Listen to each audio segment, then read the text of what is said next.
And yes, Jude Ayua is my beloved Nomom Dido. He's a lawyer, he's a writer, and he's also a crypto policy analyst. He will be speaking with you, giving you further clarity on what the goal setting webinar is all about. Thank you.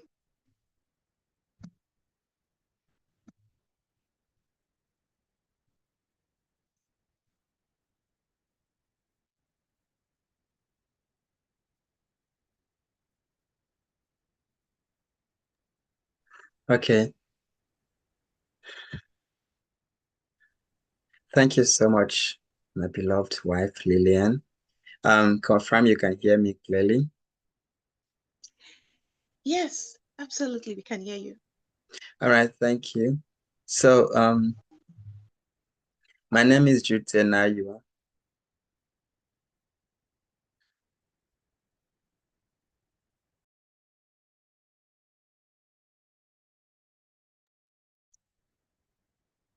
You're muted.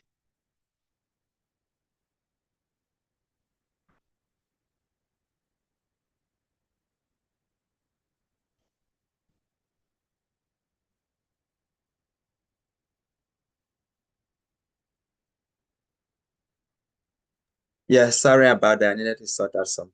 Okay, yeah, so let's proceed. Yes, my name is Jude Ayua, as I was rightly introduced. And the moderator has already told us much about the goal setting webinar and what we intend to achieve with it. So I'll go straight into a brief presentation about goal setting before our guest speaker will come up. So that should be in 25 minutes time. We'll have our guest speaker talk to us about setting goals, goals that you know are strategic that will help you win in the coming years. Okay. And I use this opportunity to also welcome you as the convener. Thank you so much for joining. Of course, the webinar is 100% free, and every knowledge you get from here, you will live the future years to appreciate. And I must say it categorically that I do not have any other motive of hosting this webinar for you who are on this call. You know, there are a lot of webinars that at the end you start hearing people advertising their books, advertising this and that you should pay to do this, or that is not the intention. You do not have to pay anything extra to enjoy any benefits that pertains to this webinar. Okay. And so let's talk about goals. What are goals? What are goals? I'll be doing a very short presentation about goal setting. This is something I've been doing since 2020, and I'm really passionate to do it over and over again. Because as a person, setting goals has helped me set a trajectory for my life, short term, mid term, and long term. And I believe it can be the same for everybody. Okay, so goals are specific, attainable, and realistic targets that one sets to achieve for oneself. I hope that makes sense. I said they are specific, attainable, realistic targets that one sets to accept and to attain for oneself.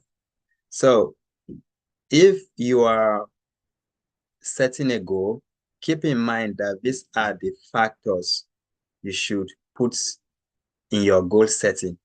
Are those goals specific? Are they attainable? Are they realistic? And do you want to achieve them? They also mean an intense aim or objective that you aspire to achieve, right? It's something you want to achieve. You don't set it because it's a culture or a tradition. You have an intention to achieve it. A brief example, you want to earn a master's degree program. That is a goal. So is that achievable? Is that specific? Is that attainable? Is that realistic? How do you bring in these factors? Briefly using this example, I'll use the SMART analysis to explain that. Just this example of wanting to earn a master's degree. SMART, S stands for specific, um, S stands for specific, M stands for measurable, A stands for achievable or attainable, R stands for realistic, and T stands for time bound. Okay, so let's go back to the example. You have to be specific enough about your goal by first deciding which field you want to pursue your master's program in, what year you want to start that master's program, the institution you wish to enroll for that program. These are specifics. Hope that makes sense. So you are being very specific about where, when, and how you will start. Then, is it attainable? Is it achievable? You have to examine yourself. Do I meet the qualification to enroll for a master's degree? The minimum qualification for most master's degrees should be that you already have a bachelor's degree.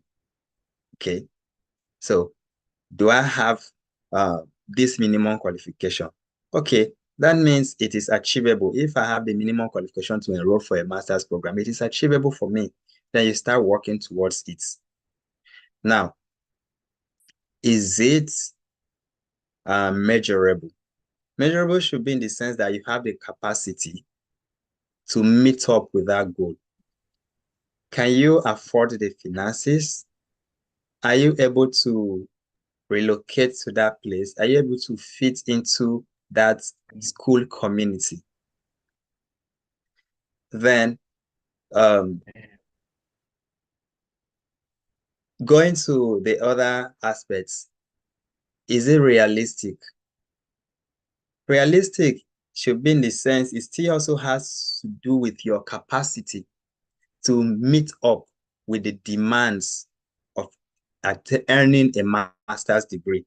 Do you have the capacity? Can you meet up with it? Can you meet up with the demands? Realistic, it denotes that it should not be a goal which is elusive. It should not be something you dream out of the blues. Okay. Then lastly, time bound. You have to set a timeline for when you want to achieve your goal. You don't just put it out there, I want to earn a master's degree, and you don't say when to enroll or when to you target to end it. So there should be a timeline for achieving whatever goal you are setting. It is at this point that I always want to draw a difference between goals and other related concepts, which include dreams, wishes, prayers. Dreams, wishes, prayers. Now, all those ones are also very important. However, they do not have these attributes of SMART. They do not have the attributes that goals have to enable you achieve them. In fact, if you have a wish, a prayer, or a dream, you must translate those into goals for you to achieve them. If you are praying that you want to earn a master's degree, yes, you can pray, but praying alone, you should ask, will praying alone bring the master's degree? Or if you wish that you want to earn a master's degree, will that wish translate into a master's degree? No. So that is where goal setting comes in. You have to bring in these factors, these characteristics of a goal to put it into action. Talking about wishes, talking about dreams. Dreams could be so wide. There is no limitation to how wide and far you should dream, right? But to bring that dream into reality, you must set specific goals. Okay. Now, what are the areas you can set your goals? Personally, I have up to 7, sometimes 8 areas I set my goals. First is spirituality. I set spiritual goals. I am human and I'm also a proud Christian, and I take my spirituality as a priority in my life.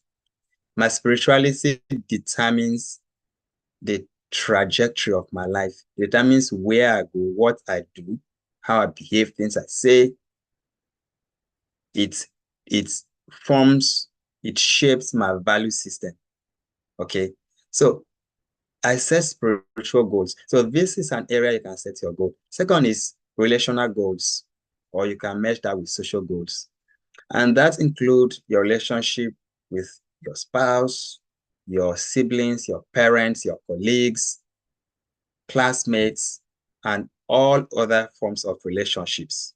People set goals, relationship goals, or social goals to help you relate with people. An example of a social or relational goal, you can say in 2025, I want to make one new friend. And with that, how do you apply SMART to making one new friend? You have to be specific. Where do I want to make this friend? What kind of friend do I want to make? When do I want to make that friend? Of what benefit will that friend be to me? Those are the things to put into consideration. And when you begin to think about how far relationships can help you in life, you will know the importance of setting relationship goals. The third area I set my goals is health. It's commonly said health is wealth.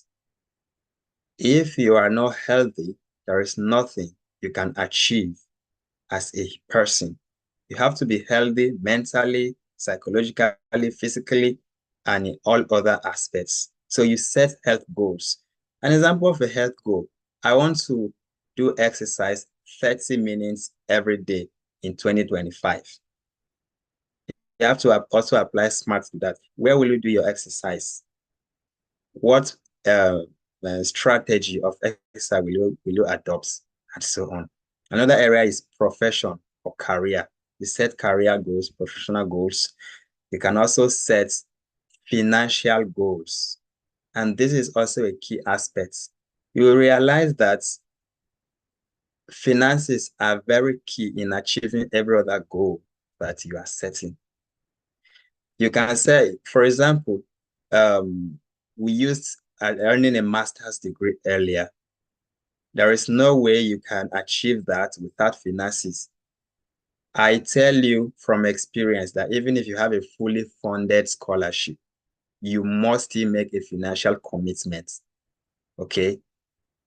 Whether in your home country or you are moving to another country, there must be a personal financial commitment. So you set financial goals. How do you want your finances to be in the coming year? How do you want your finances to be for the next 5 to 10 years? An example, okay, I want to establish a business that will give me passive income for the next 5 years. Then you apply SMART to it. What kind of business will it be? What capital do you require to start that business? What are the returns you target monthly or yearly or weekly, whichever way? Then another area you can set your goals is academics. Maybe you are a student or you want to enroll as a student.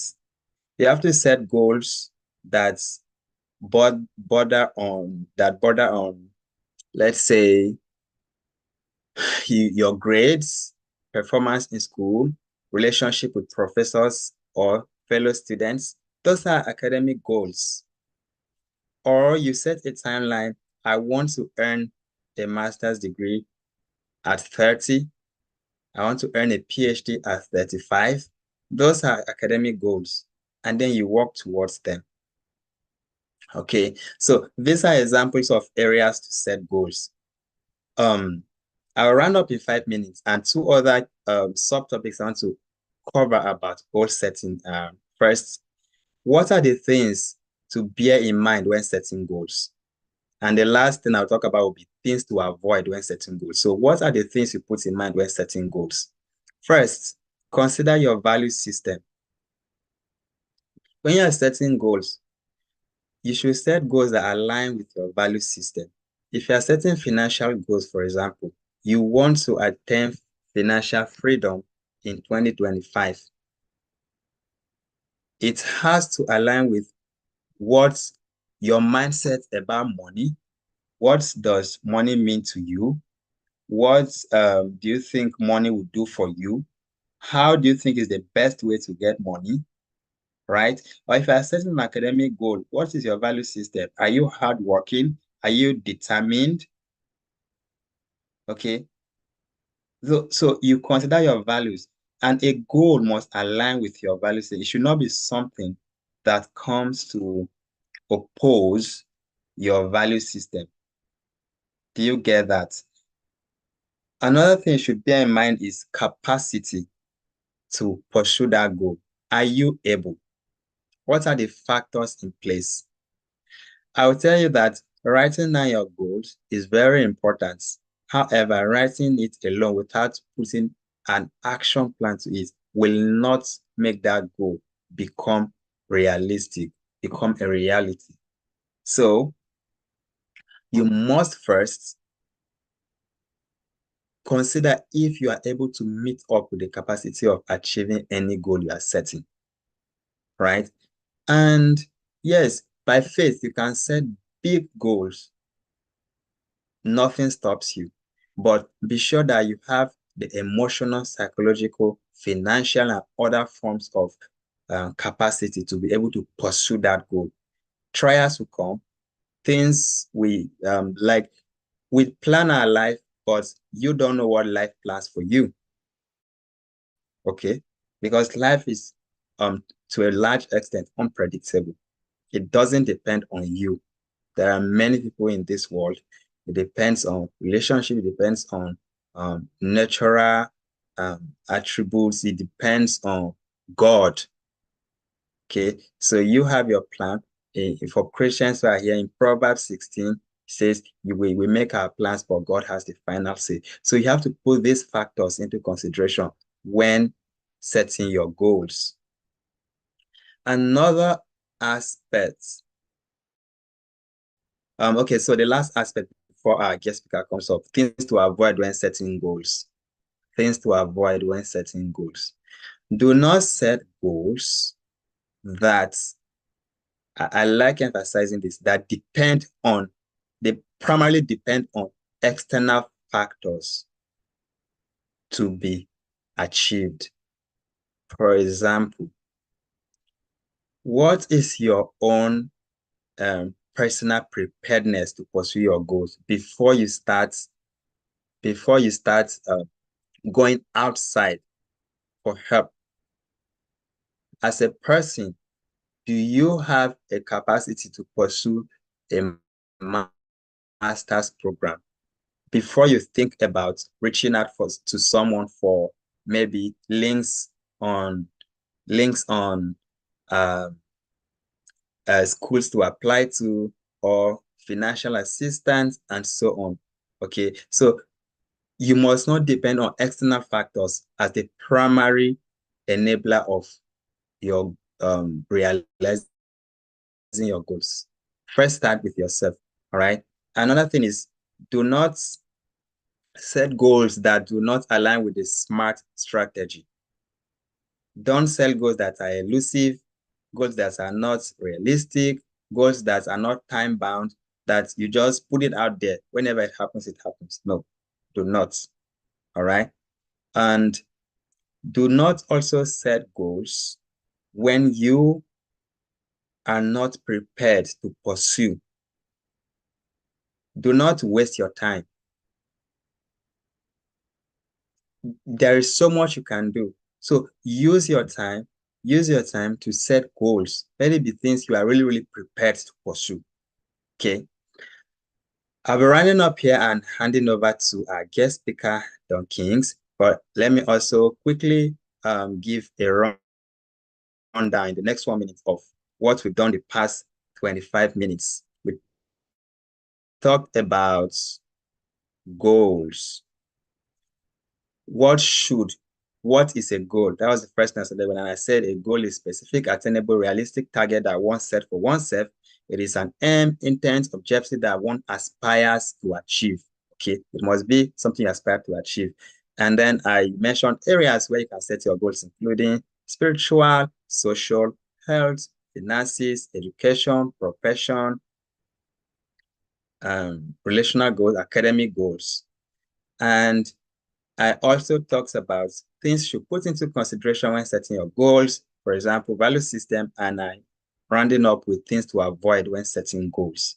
So having this in mind, we will be going into the crux of our goal setting webinar for this year, and setting winning goals ahead of 2025. Okay. And I'll briefly introduce our guest speaker, but when he comes up, he will tell us more about himself. And Don Kings, as he prefers to be addressed, is a friend. I want to start on that note because even he being on this webinar started off on friendship. I wouldn't know how he would be able to speak here, how I would be able to have him here if we were not friends. And so I honor that. He's my friend, and I really appreciate you for accepting to speak to us. Don Kings is a clergy, is pastor of the Anglican Communion, and he is a proud father and a husband. He's a scholar, graduate of the Harvard Divinity School, which is where we met in the first place. And he's very a youth mentor. He mentors young people, directs people like us to find a career trajectory and pursue goals that will also help us become successful and achievable in life. So thank you once again, Don Kings, for joining us. And at this point, I hand over to you. Can we all join me in welcoming our guest speaker for tonight? You can do that by an emoji or clap physically the way I'm doing. Thank you, guys. Thank you so very.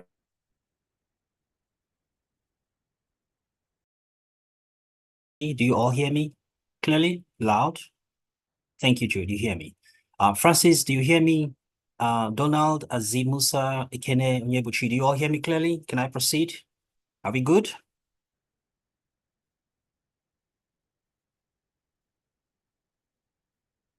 Okay, good. You all hear me.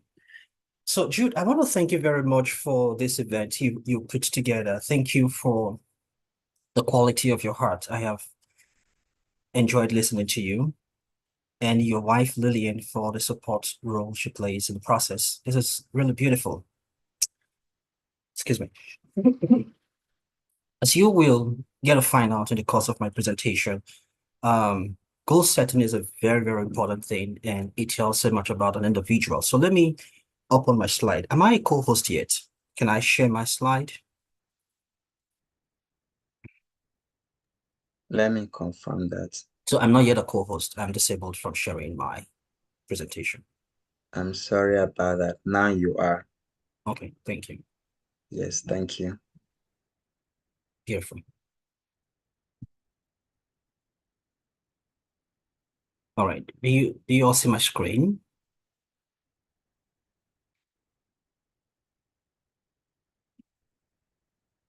Do you guys see my screen? Goal setting session? Yes, sir. You're muted. Do you see it clearly? Good. Yes, I do. Perfect. All right, so thank you once again, Jude. Thank you so much. This is quite a beautiful moment for me. I like to teach. I like to come through with knowledge and information. So I'll be speaking on strategies for winning goals. And a few things I talk about are why do we set goals? And there is a problem called obsession with the now. I'm going to address that problem. It's a common problem with people who set goals. And then I'll talk about the OKR framework for goal setting. Okay. So part of this presentation will involve breakout rooms. So we'll be in different breakout rooms to discuss and then come back to do a quick presentation. So we'll have 8 minutes to discuss, and then we'll have 2 minutes, 2 minutes each group to do presentation. I don't know if we have breakout rooms created. Do we have them, sir? Yes, yes, we Awesome. do. All right. So what you're going to do right now is to take a screen graph of what you're seeing on the screen. These will be your questions. So if you're going to go into group one, you're going to be discussing the question, why are goals so difficult that people need motivation and discipline? My screen is, okay. So why are goals so difficult that people need motivation and discipline? Group two will discuss the question, can achieving goals be easy and not require motivation or discipline? If yes or no, explain. And the discussion rules include the following. Choose a scribe, no fluffs, straight to the point, use bullet points. So I heard Lillian earlier on saying we should get notepads and pens. Very important. So we're going to get into breakout rooms quickly. Um, so I don't know what modalities we should use for who goes where. Maybe I should say if you are light skinned, you go to group one. If you're dark skinned, go to group two. Okay. If you just think I'm dark skinned, go to group two. If you think, I'm light skinned, I'm fair, go to group one. Does that make sense? I think I So, can be able to assign. okay. All right. So Yeah. So, you yourself, Kingsley, do you want to be in a group? I would love to just look at Do you what want you're to? doing. Since I'm a co-host, I'll just hop into the All group. right. So you can just copy anyone. All right. So I'm going to assign groups. Once you find yourself, you go there. I'm And assigning the and first. and please, sir, Um, I want to encourage you guys to put your cameras on. It's very yes. important for integration. It's good for socialization. When you come to conferences, meetings like this, try to put on your camera. Make everything convenient for you to have camera on. Okay, you get the best of events when you have a camera turned on. Thank you.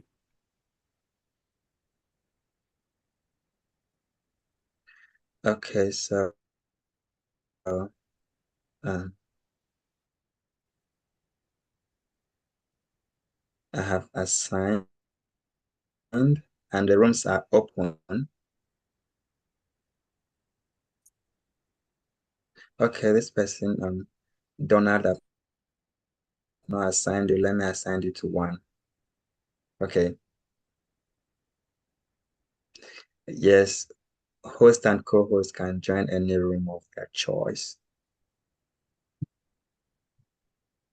Take a screen graph of the question before you So leave. Francis is on. Okay, yeah.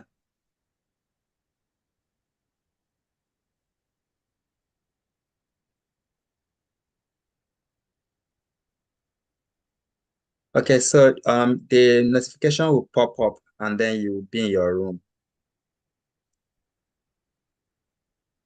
Yes, I love group room one. Room one are all in already.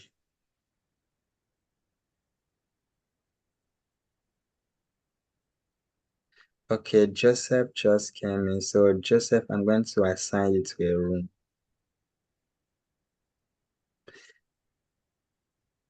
Yeah, it's if you are able to, you can have your camera. If not, it's fine. Okay, so for those of you who are yet to join a room, please do, and then I can be up into your room and drop a screen grab of the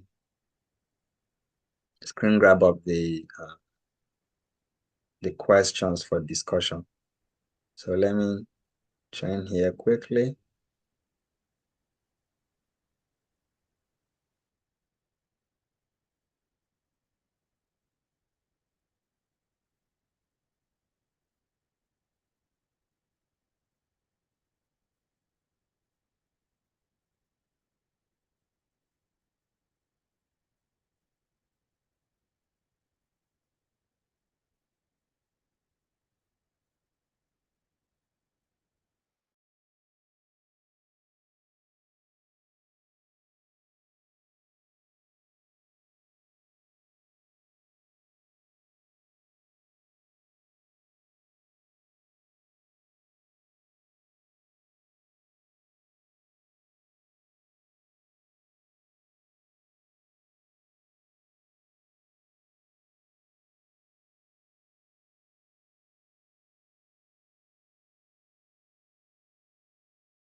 Is there someone yet to join a room? Please try and join a room.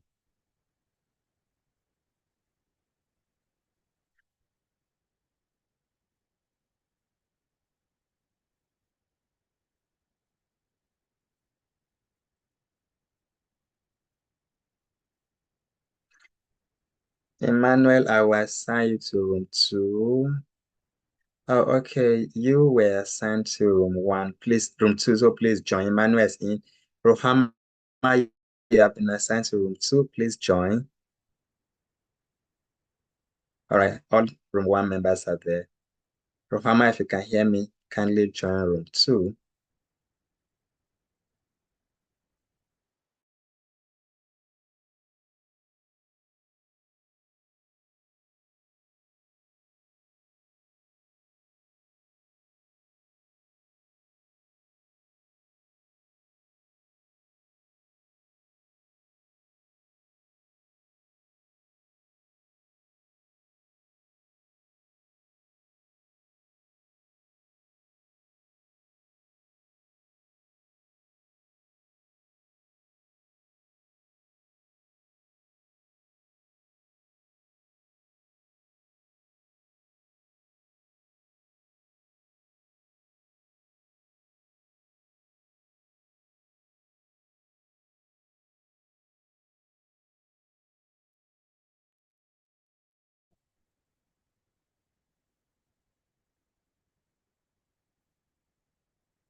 I think you can pause the recording. I'm not sure, so you don't have redundancy.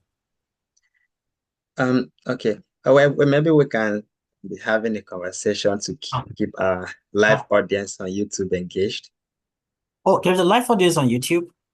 Yes, there is. Oh, interesting. Okay. Yes, and I need to quickly check how engagement is there. Okay. Yeah.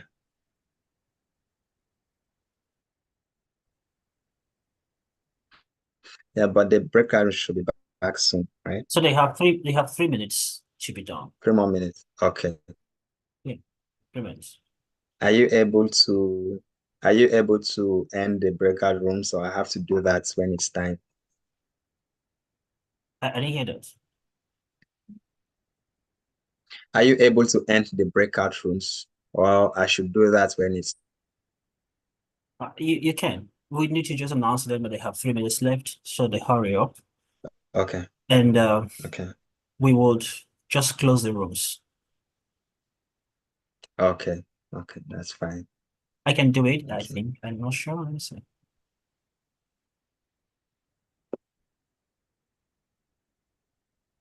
Um, Yeah, Jude, do you hear me? I do very well. Yeah, I can close all the rooms since I'm a co-host. Okay, no problem. My apologies to people on YouTube who aren't able to join any of the rooms. So when they come out, they'll be sharing their findings, their discussion, and Yeah. then you can participate. Yeah. Yeah. Yes. Yes. Yes. Participants on YouTube, while they're in the breakout rooms, we can go over the introductions again about goal setting so that you in case maybe you are just joining um in case maybe you are just joining goal setting. We started by talking about the basic understanding of goals, and this is just a recap that your goals are realistic targets, aims, objectives you set to achieve for yourself. And these goals must have the attributes of SMART. SMART is that they should be specific, they should be measurable, they should be achievable, attainable, and they should be realistic as well as time bound. So those should define the quality of goals you set. And when you are setting goals, you should also bear in mind that goals and other concepts such as prayer points, wishes, dreams, or desires are not the same. Those are also important in helping you set goals, but they are not goals themselves. You can have a wish about becoming a millionaire, but you have to set a goal on how to become a millionaire. You have to set a timeline of when you want to become a millionaire. And then you also you need to have the capacity to be able to pursue that goal of becoming a millionaire. Okay. Talking about areas you should set your goals, spirituality, social goals, academic goals, career goals, professional goals, health goals, financial goals, and other aspects. And those goals could be as simple as how many meals do I want to eat a day? What time of the day should I eat? How often should I exercise? How long should I exercise? And so on. It could be as how long do I want to pray today? When should I pray? Why are these important? So those goals are things you really want to do that keep your life going. The same way you sleep and wake up. Of course, you cannot determine your sleeping and waking up, but you determine when those things can happen. And as simple as sleeping and waking up are, they determine your life, they determine your destiny. You may oversleep and miss opportunities. You may not be sleeping on time or waking up at the right time, and then it can distort your entire health. So these very simple things that we may take for granted sometimes are important to achieving the big dreams that we have for ourselves. Sleeping and waking up, eating, and all of those things. Okay. I know that the Kings has a big presentation ahead, but you can also chip in on the basics of goal setting.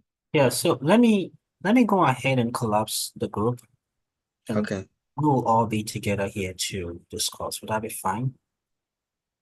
Sure, we can do that. Time is already. So, yes. So for our live audience, the breakout rooms are ending now. We'll have everyone back and then the presentation continues. I can also do that at my end.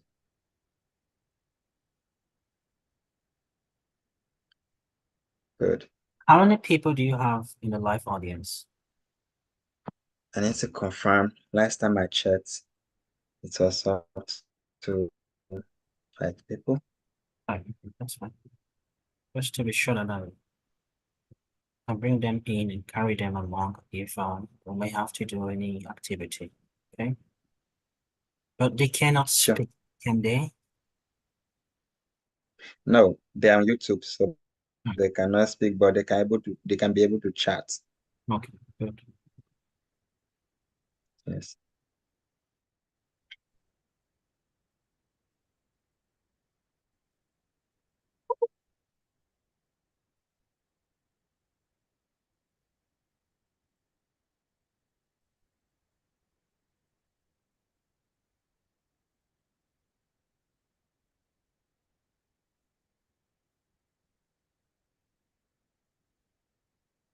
Okay, we're having our participants back.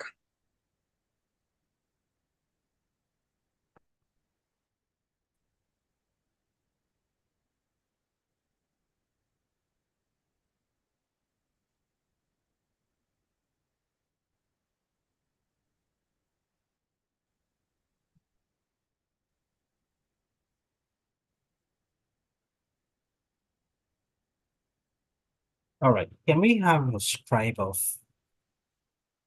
group one? Share your discussion in bullet points quickly. Good evening, everyone. Good evening, John Kings. Hi. Yeah, Good to meet you here again today. yes, sir. So, what we discussed and shared in in our group is that first, I think in setting goals, yes, discipline and motivation is highly needed in the sense that there are so many distractions that we face in our day-to-day lifestyle, life, like let's say social media and probably just so many things around social media, like entertainment, all those stuff. So in setting up goals, we need to be disciplined in the sense that we need to avoid all manner of distractions. Secondly, we discussed about clarity and understanding the goals that we want to achieve. I think when you understand the goal that you want to achieve, like let's say applying for um, a school abroad, yeah. So when we understand that we want to achieve this particular goal and what we want to achieve, I think we'll be more disciplined in trying to get that goal achieved. I don't know if you get. So achieving a goal comes with understanding the goal that you've set and understanding what you aim to achieve. So we have to have clarity. So also we know that when trying to achieve goals, there are some bad days. There are some days you won't want to like even how would I put it? You wouldn't want to like take part in actually in fulfilling that day's process. So I think we need motivation along the line from either someone we trust or someone who believes in us. But personally, me, I often listen to motivational songs, yeah, to get me going with my what goals that I've set. And that is Few seconds. practically, yeah, you said? Few seconds to be done. Yeah, okay. Okay, so that is practically what we discussed. And I believe, yeah, discipline, motivation are basically what are needed in what achieving our goals. Yeah. Thank you, Innocent. Appreciate Yeah. your group and everyone who participated. Can we have a scribe for group 2 present, please? Okay, If yeah. it's if it's Hi if it everyone. is if it is possible, please put on your camera. I beg you, okay? Except if you are in I, a place where s- yeah, I sincerely apologize. I'm in transit. I'm on my way to work, okay, so it's not a good space right now. all right, that's fine. Okay. So yeah, we spoke and basically in response to the two questions, what we discussed basically is setting smart goals. It's important to set smart goals so that you'll be able to achieve them, they can have minor deliverables here and there to make it easy for you to achieve. And in terms of motivation and discipline, it's important to have the right people to motivate you. I mean, you can't be trying to, let's say, become a project manager or take a course to become a project manager and you are talking with an artist, a musician to motivate you. It might not align, so it's important to have the right people to motivate you. And we should be realistic in our goals. When you're realistic in your goals, you tend to become more disciplined and more focused and motivate yourself even. The other question, we in our group, we felt discipline is very important. It's important in terms of setting goals, um, and it will be very difficult for you to achieve your goals without being disciplined. So about motivation, having the right people, yes, but as a person, you need to be disciplined because before setting the goals, you should have made up your mind. So yes, discipline is very important in setting the goals. And I don't feel it can really be achieved without self-discipline and the right motivation. Okay, thank you very much. That was a beautiful presentation. So all members of group 2, thank you. Thanks for your discussion, your participation, and your contribution. Where do we go from here? I've lost my screen. Am I going to share a second time? I think so. All right. Okay. All right. So now we are going to get into the session proper. And I have yet another question. By the way, I just tricked all of you and you felt my trick. My trick was to make you all participants in this presentation. Just in the event that the presentation goes bad, then we will all be blamed. So I'm glad that this session is done by all of us, not just me. So I was kidding. The last question here is why do we set goals? This is not for you. I'm going to try to respond. Now, there are practical reasons why we set goals. For instance, you would say because we want to achieve our objectives. Some of the things you have talked about, that's a reason for setting goals. But a second reason, which is a deeper reason why goals are set, is something called existential reason. And this is a little bit deeper and borders on the entire existence of man and the struggle to live. And by existential reason, we're talking about the fight against entropy. You know, the principle of entropy, the principle of thermodynamics, that everything remains in its default state until intentional action is applied. So things tend towards chaos, from order to chaos, if there isn't an external action applied. So we set goals because we are intentional beings. We set goals because we are intelligent beings.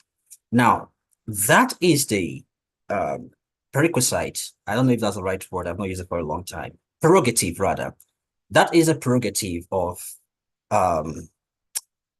human beings, is a prerogative of people who are developed and intelligent. So if you are here to be part of this session, you show that you are intentional, you show that you are proactive, you show that you are intelligent. As a matter of fact, that is the reason, that is the way we have evolved over the years to come about the development all around the world, technological development, name it, civilization, all of the things humanity has achieved. It is because humanity has been proactive. Humanity has set goals. Humanity has worked hard to combat, to beat entropy. Okay?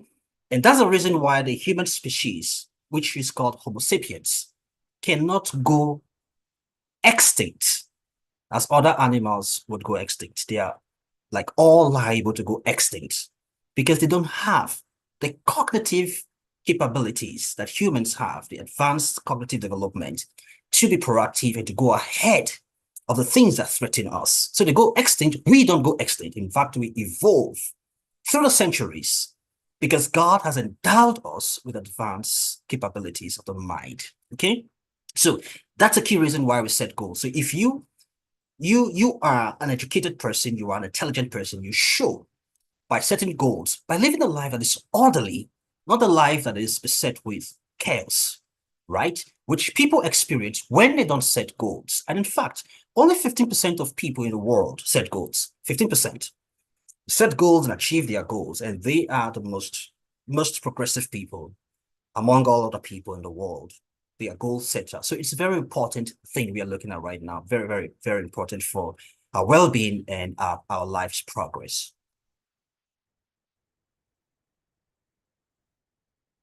Somebody was trying to go to breakout room. I don't understand that. I just saw that on the screen now. All right, so I want to address a major concern that is called obsession with the next. It's a common concern with people who are goal setters. So there is these obsession with next task, next idea, next event, next pleasure, and so on. So their eyes are on the next constantly. They scarcely want to pay attention to the now. So it can become a problem.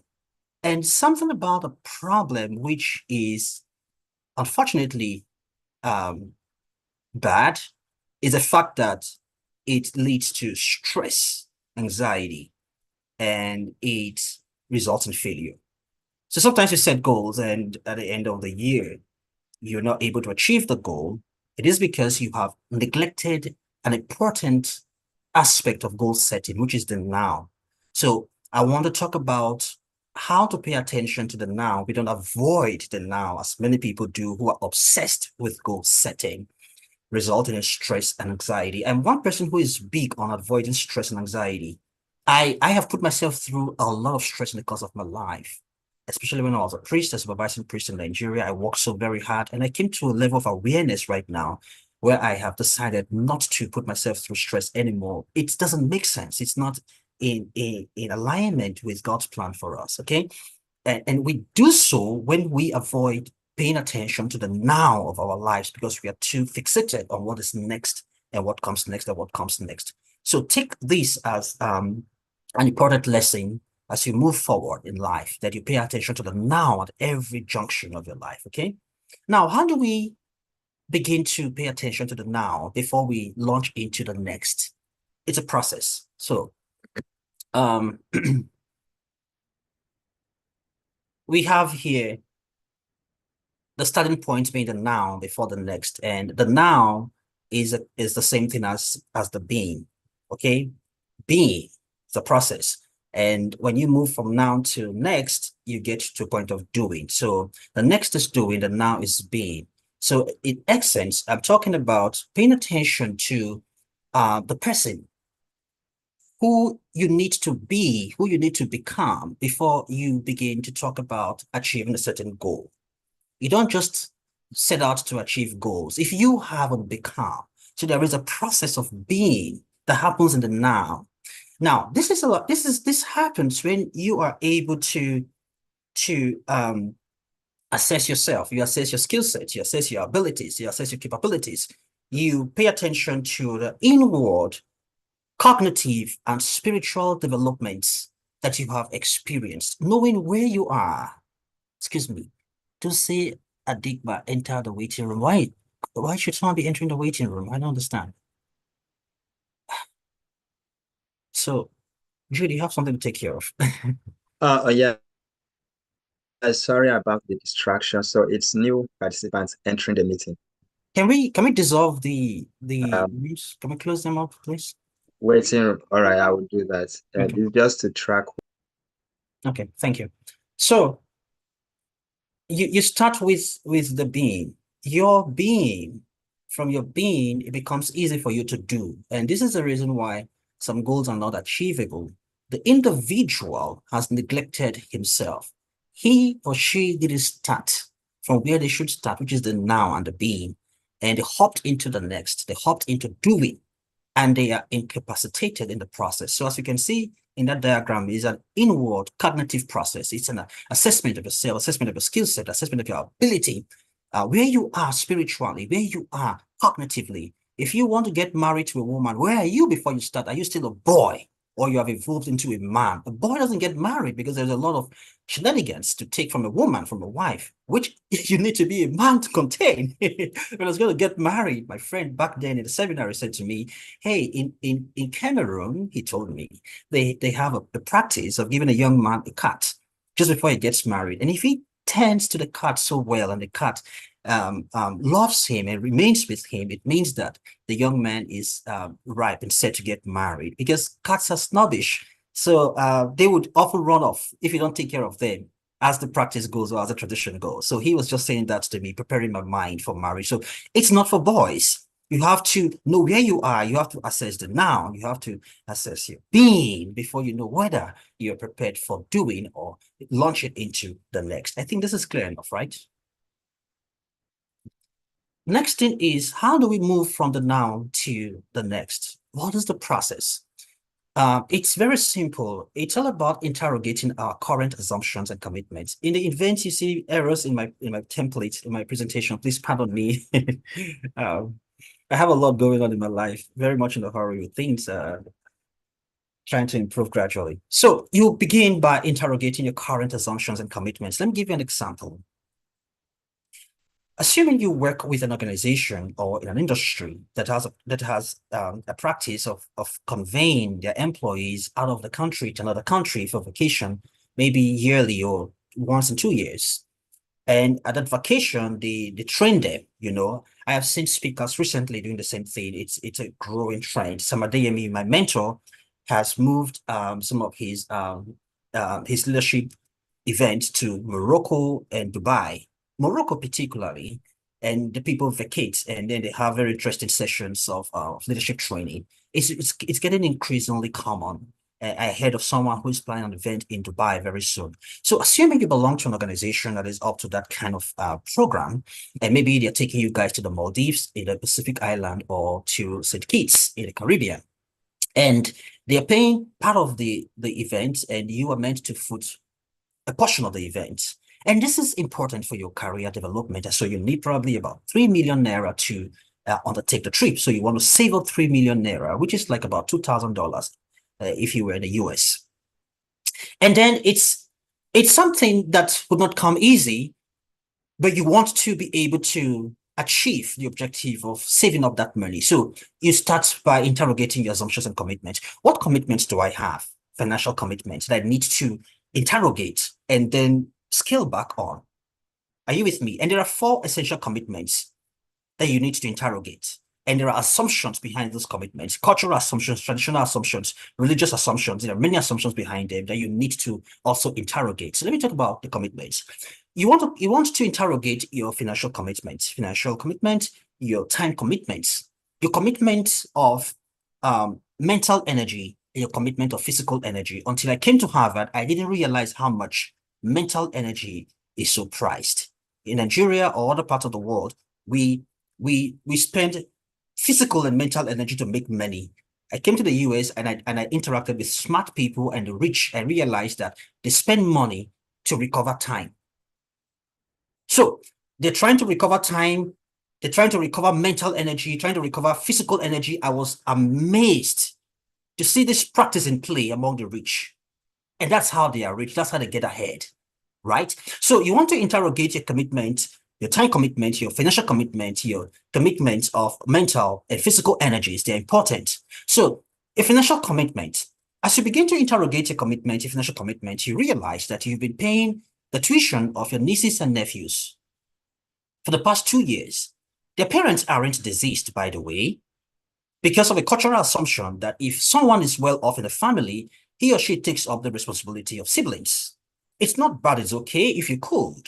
But here you are trying to embark on an important trip and you need to save up money and you're not able to save up money. So you then want to cut off that commitment. Like I said, the parents of these young people are not deceased. And so there are cultural assumptions behind you taking up those responsibilities. They are not things that are obtainable in Western societies. Every man takes care of his family, right?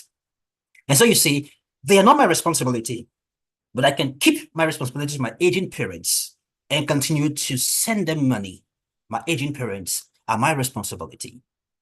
And then you cut off your responsibility to your siblings' children, for that time being, at least, so that you can save up effectively. So you don't jump into beginning to save money for an event without interrogating your commitments to see what things put you under pressure and take yourself out of those pressures so that you are able to conveniently save up money for an event that is important to your career and your future. Are you with me? Now, in terms of commitment, I speak a lot to my children. My kids love cartoon. My last daughter is obsessed with cartoon. She loves it. And so I told them, you can watch cartoon until it's weekend. So every time they come, Dad, is a weekend? I say, it's not weekend yet. So once I announce it's weekend, they're like, oh my goodness, it's weekend. They start dancing. So my wife and I came up with a rule. You have to do video entertainment and pay more attention to knowledge. And I'm trying to train them to become leaders, right? And to be better than myself. And I can't achieve it if I don't direct them towards learning and education and being obsessed with learning. So if you have a goal that has to do with development, reading, knowledge, how do you spend your time? When you take your phone, you go on social media, what accounts do you go to? Do you go to Sabinos's account in Nigeria, a comedian who is very good, to listen up to his comedies? Do you, on the other hand, go to individuals that are intelligent and have something to offer, like Charles Awuzie, who is very good. He's a brilliant chap. And learn from him, or people like Dr. Stephen Akitola, a 38-year-old billionaire in Nigeria who is into real estate. And these people, I kind of check them out, and I noticed that a lot of young people don't even follow them. Charles Awuzie has following. Akintola doesn't quite have following. But these guys have a lot of things to offer that are things that will really help you get better financially, to be able to be a better person, right? They challenge assumptions, they challenge traditions to make you better. So how do you spend time? So you interrogate those commitments and the assumptions underlying those commitments. Now, I talk about this. Every time you are entertained, what happens to you? Every time you ascribe to entertainment, something happens to you. Who wants to tell me what happens to you? It's either knowledge or entertainment. When you don't go for knowledge and you rather go for entertainment, what happens to you? You are amused, right? You're amused. And I have written about this on LinkedIn. I said if you are amused, it's not good for you. Being amused means you have been deprived of the ability to think, because the meaning of amuse is that you are not thinking. That's the literal meaning of amuse. So the word is music. That's thinking, being able to think, muse. But when you prefix that word with an A, it gives you the very opposite of the original word. So if musing is thinking, amusing is not thinking. That's a rule. That's a grammar rule, right? On how to create words, gnosis and agnosis, right? And muse and amuse. So when you are entertained, you are amused, you are put in a state where you stop thinking. And you know what? That's how the ruling class have subjugated the masses across the centuries. I'm a social scientist. I can talk about this, right?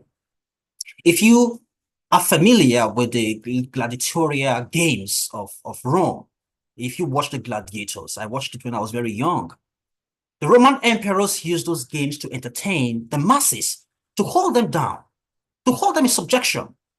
So when they watch the gladiatorial games, the poor are distracted from their poverty. It reduces the tendency of the people to revolt. And then idle citizens of Rome are occupied. And that's the logic behind it. And if you have studied transatlantic slave history, you might have learned that the slave masters used entertainment to hold down the slaves at weekend, so that they don't get to discuss meaningfully, intelligently about the possibilities of escaping. And so they gave them alcohol to drink at weekends. I have sources on this. Okay? How they use alcohol to demoralize the slaves at weekends when they had free time, when they were not in the fields working. So every time you entertain yourself, something is dying in you. You're denying yourself of something, which is why you need to gravitate more towards knowledge and development and less towards entertainment. So interrogate your current assumptions. Where am I right now? As you do so, you are able to know what things to take out of your life in order to accommodate things that bring about your development, growth, and progress. Now, this is a biblical idea as well. In 2 Timothy 2, verse 21, so the Bible talks about a man who cleanses himself will become a vessel unto honorable use. So you are taking into account the processes of your being, trying to purge yourself, empty yourself of the things that are not good in order to take into yourself the things that help you achieve your goals. Are you with me? It's biblical. A vessel unto honorable use. So the vessel itself is important. It's not just the usage of the vessel, but the entity, the being, the individual is important. How is the individual disposed? Is the individual honorable first before it is being used, or before he or she is being used as a vessel? Very critical issue. So you begin by interrogating your assumptions and your commitment. Like I said, it includes time commitment, it includes mental commitment, it includes physical energy commitment. Now, let's move on to talking about the OKR framework for goal setting. OKR simply means objective and key results. Now, On the screen is a picture of someone, and that's Andy Grove. Andy Grove was the CEO of Intel. In his time, he was referred to as the most consequential management consultant. His specialty was in the area of execution. Very brilliant guy. He was a scholar and then a CEO of Intel. And he had a student, a young person, a mentee by the name John Doerr. So Andy Grove was the person who introduced the idea of the OKR framework, the concept of OKR in management and execution. So when he got old and died, John Doerr took over the idea, the legacy of Andy Grove. So John Doerr wrote this book titled Measure What Matters. It's a good book on how to set goals, organizational goals. John Doerr is known today all over the world as the contemporary founder of OKR. He teaches the ideas. In fact, he encountered the two founders of Google when they were in their early 20s, Larry Page and Sergey Brin. He encountered them when they were in their 20s, 24 thereabout. And then he taught them how to use OKR to execute the plans they had. The young guys had ideas, but they were confused. And then he went on to invest $15 million into the enterprise. So today he takes pride in the fact that Google is what it is today because he laid the foundation of Google with the OKR framework, which I'm going to explain to you briefly. This framework is very popular and very common in corporate organizations, particularly in the tech world. It's a very common concept in Silicon Valley. That's what Google uses. That's what Twitter uses. That's X. Netcliffe. Have I said it rightly? Oh, my mind is twisted right now. Netflix. Netflix, thank you. And Airbnb, right? They all use this concept of OKR to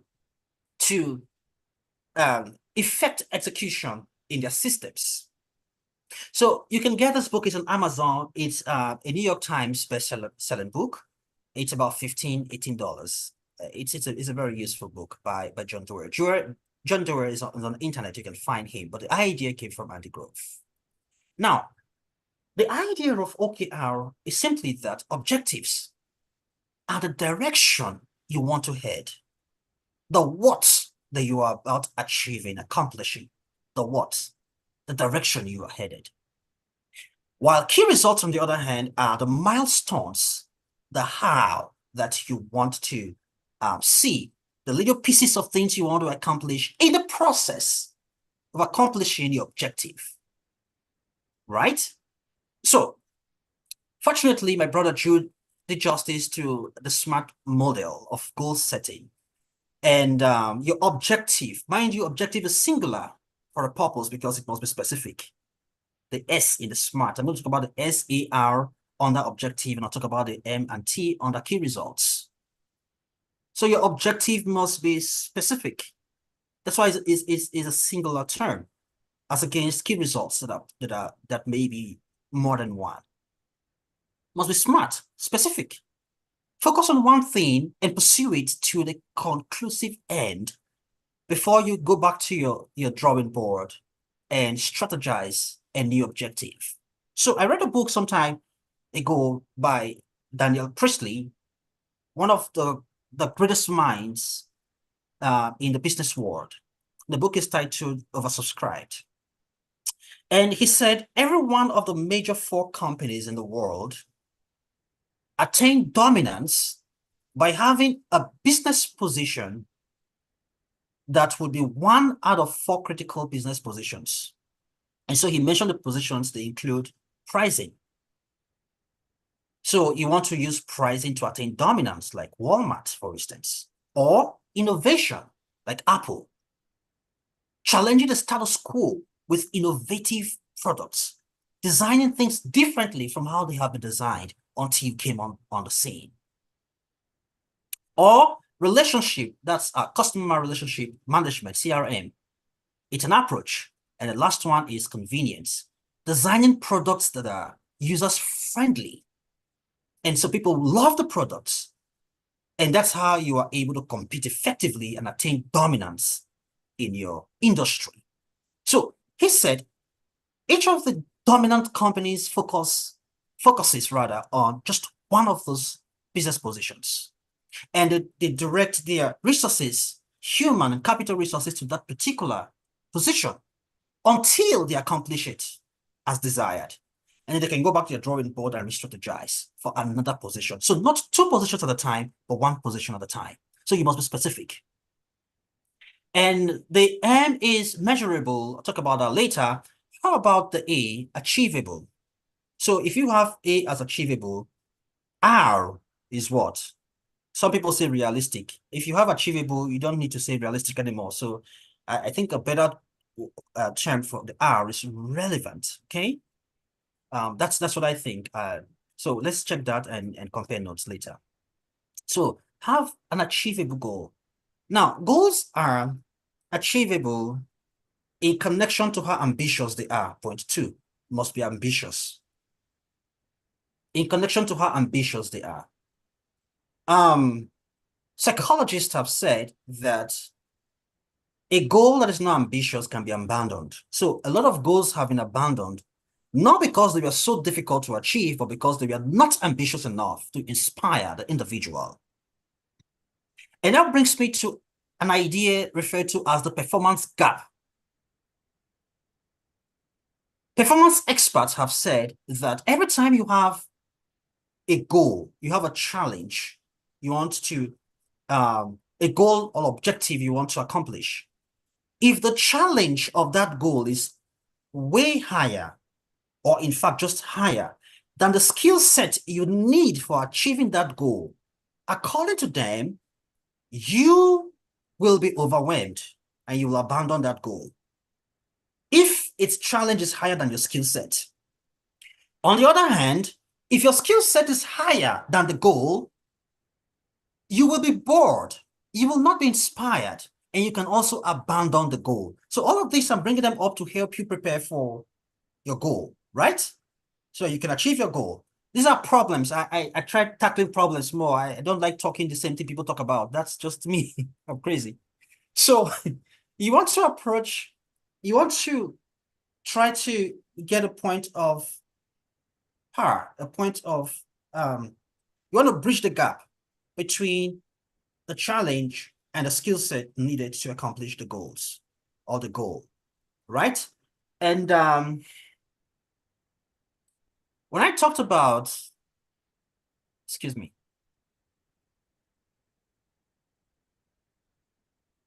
when I talked about the now, talked about avoidance of the now, obsession with the next, and the process of interrogating your assumptions and your commitments. Actually, what you are meant to do in that phase of the now is to check what skill set you have. Are your skill sets sufficient for the challenge you have before you? So trying to bridge the gap between your challenge and your skill set is what you do in that initial phase of the now. Okay, that's what you do. And the next thing is that the objective must have a start value, and of course, a target value. Those are understandable. So I'll skip to the next point, key results.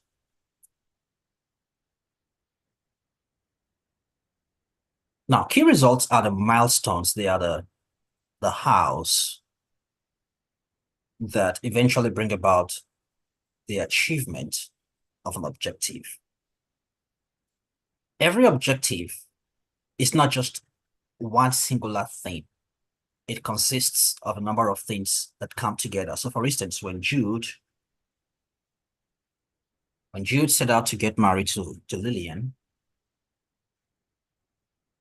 he began, I believe, with relationship, and then they progressed further in the courtship when both of them felt they liked each other. And then they went through a process of counseling before they eventually got married. So you don't just say, I want to get married, and you discount all of those processes. They have to be part of the process. So they are the milestones that you want to ensure are in place that ultimately bring you to the achievement of the goal you have before you. Okay, so again, your key results must be SMART, but in this case, the focus is on measurable. So you want to measure components of the milestones that bring about the objective. And the second thing on that SMART is, I forgot something. I didn't talk about relevant up there. I'm going to go back, okay? Pardon me. So I talked about specific, achievable, and I skipped relevant. So I'll talk about relevant before coming down to talk about measurable and time bound. Let's talk about relevant, okay? Like I said, some people refer to the R as realistic, but I refer to it as relevant. Because if you have said achievable, then you're not going to be saying realistic anymore. They're the same thing, right? Your goals should be relevant to your overarching purpose. Okay, you should have an overarching purpose that your goal, your goal must point towards. So every goal is not your goal. Jude's goal is not my goal. My goal is not his goal. My goal points towards my overarching purpose, and so does his goal points to his overarching purpose. In fact, do you know, guys, that even your decision of whom to marry is a goal that points to your purpose? You don't just marry a woman, you marry a woman that aligns with your purpose. This is the reason some people who make the mistake have crisis throughout their marriage. Are you aware that when Monica Lewinsky and Bill Clinton had sexual affairs, the only reason why Hillary did not divorce Bill was the fact that Hillary and Bill were a power couple that had similar vision, clear, strong, and powerful between the both of them, that the sexual, what do you call it, extramarital affair of the husband did not come in between it. That's what a commonality of vision can do for a husband and wife. A whole lot of things that make people dispute will be insignificant if your vision together is common. Before I got married, I pulled my wife out of her service. She was just finishing her service. I pulled her to the seminary to come and train, to go train in the seminary so she can think like me. So she got a postgraduate diploma in theology. I was trying to ensure our vision goes along. Are you with me? Must be relevant to your purpose. And when I came to the US to study in Harvard, I also ensured she got a graduate degree as well from Merrimack College. She and I graduated the same month, 1 week apart. Currently, I just decided to start branding myself, to be on social media. I never was. I was a priest. You know how our lives could be. And I also ensured I carried her along. Do you know why? I'm bridging every gap that could make us go apart, because what causes divorce is divergence of vision. So you hear about divorce, it's division that brings about people separating. And I'm very happy and proud of Jude and his wife, Lillian. You're working together, doing things together, whether it is big things or small things. That's how it should be. Don't go apart too much that the man is into his world.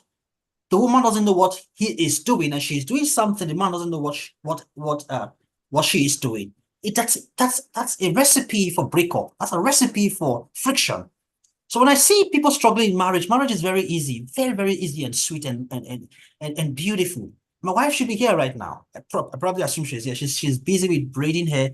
I said, that's what you're doing? They're not home right now. My entire family is out. She wants to braid her daughter's hair. But so I asked her, register and be part of it. She said, for sure. She follows me bumper to bumper on everything I do. Our scholarship foundation, we are into it together. We do things together, right? So relevance must be relevant. Now, young people, Jude, please permit me on this. This is whole, like your wife explained at the beginning, this is a whole panoramic view of life, right? Yes. Young people, I talk about trying to know what your purpose is early enough.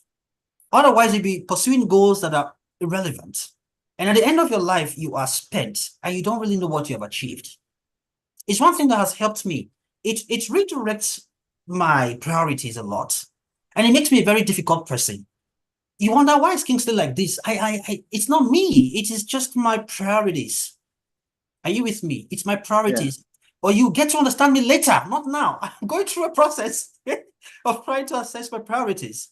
So spend your teenage up to your mid-20s trying to understand your purpose. Before you are 30, ensure you have known your purpose. Enter into your 30s with your purpose clear in mind. If you don't have your purpose clear in mind in your 30s, life is unpardonable in your 30s. I'm going to explain why. So spend your teenage up to your mid-20s trying to figure out your purpose. Make mistakes. Try out different things. Let people say you don't have focus. It's okay not to have focus at that time.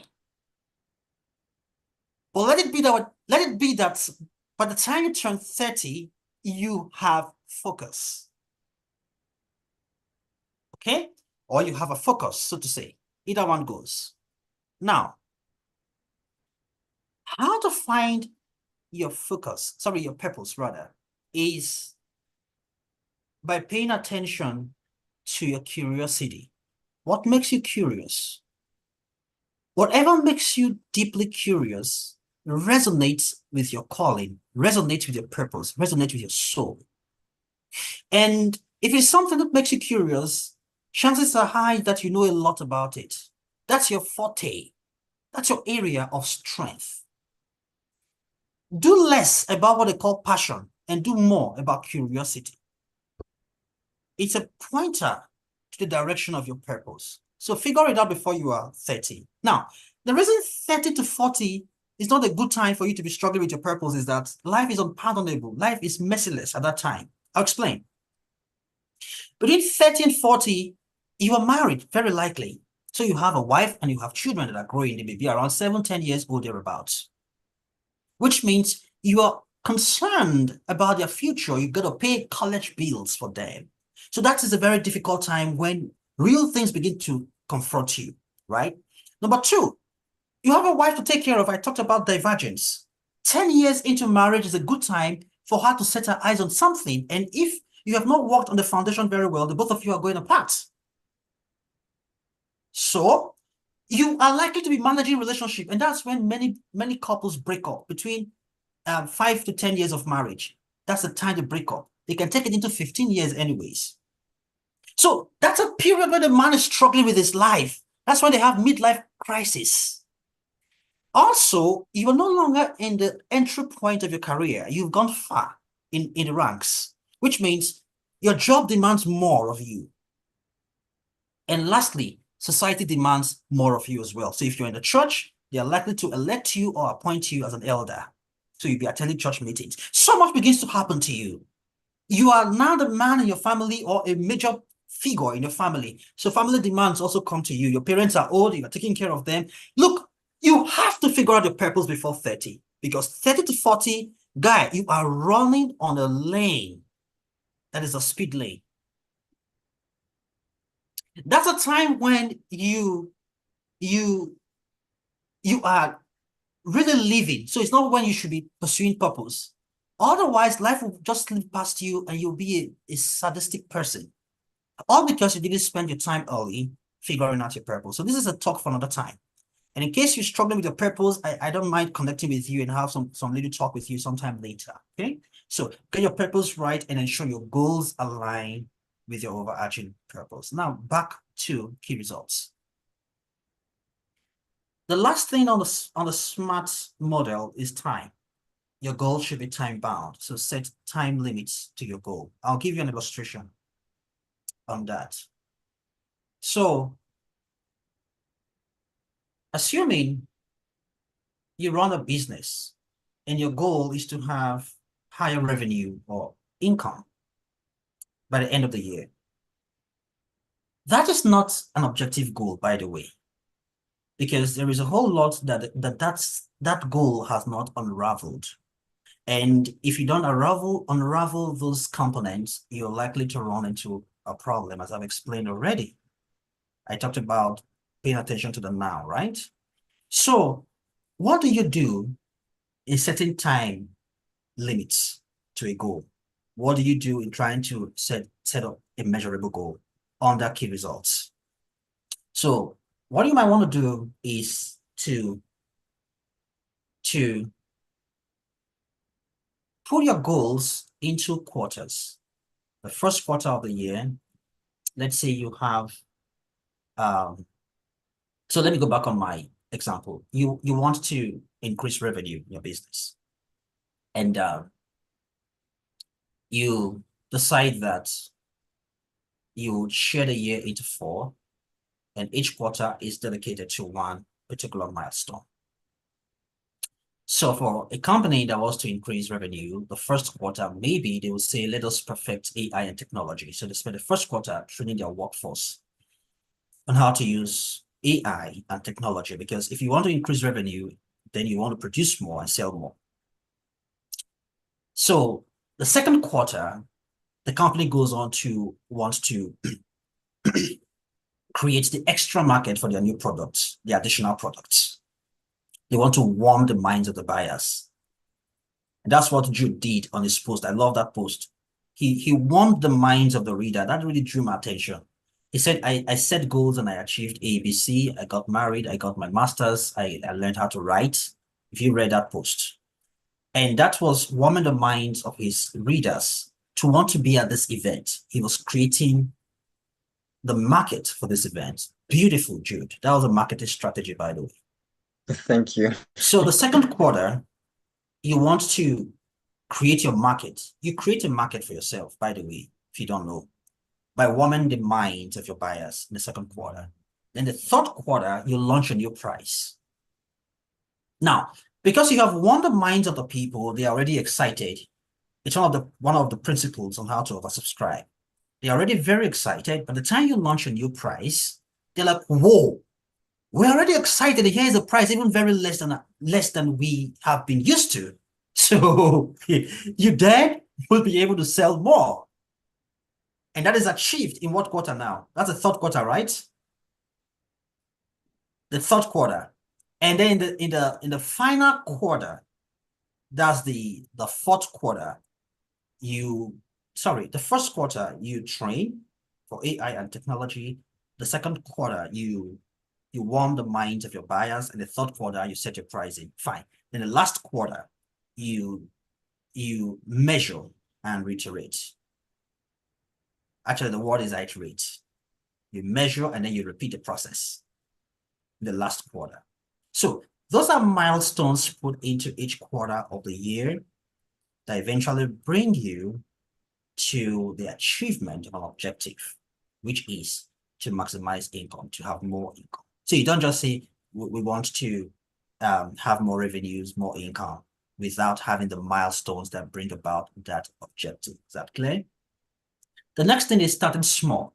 This is a very important principle, and it is also biblical. I was overwhelmed when I first read in the Bible, God telling the people of Israel, he said, little by little will you possess the promised land. And I was like, come on, God. I was a young person. I was obsessed with the idea of speed, right? So if God had all the power, why was he telling them little by? Why should they take their time? Why should they do little by little? So it took many years for me to understand the principle of incremental growth. And that contrasts against the idea of exponential growth. And so young people are very obsessed with exponential growth. They talk about blowing up. I want to blow, I want to go viral. It's dangerous.